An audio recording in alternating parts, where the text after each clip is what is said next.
Dans cette vidéo, nous allons faire un rapide tour d'horizon de l'interface de Notion, le logiciel de prise de notes et d'organisation tout en un. Pour ce faire, rendez-vous sur le logiciel. Si vous n'avez pas encore installé Notion sur votre ordinateur, je vous renvoie la vidéo en description qui montre comment installer Notion sur Windows.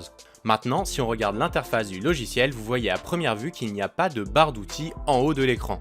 Effectivement, si vous allez sur n'importe quel autre logiciel, par exemple Audacity, eh bien en règle générale, vous avez une barre d'outils en haut du logiciel avec fichiers, édition, etc.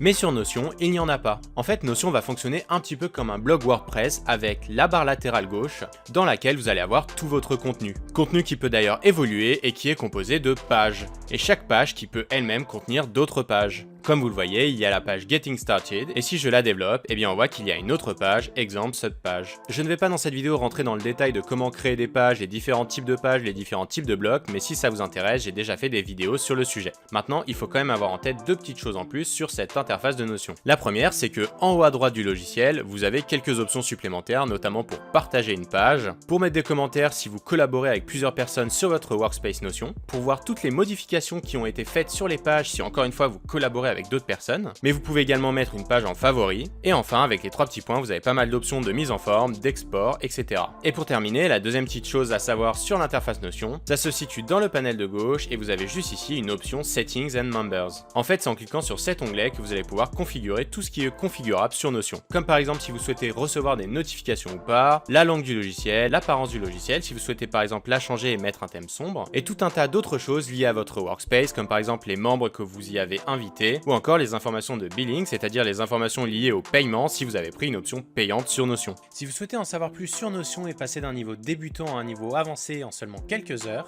je vous invite à aller voir et faire la formation de Margot qui est en description. En plus, avec En 1 minute, vous avez accès à un code promo qui vous permet d'avoir accès à la formation pour seulement une petite dizaine d'euros. Et franchement, ça vaut le coup parce qu'à la fin de la formation, Notion n'aura plus de secret pour vous. Voilà, n'hésitez pas à nous donner vos meilleures idées en commentaire et à vous abonner à la chaîne pour suivre plus de tutos et d'astuces en 1 minute.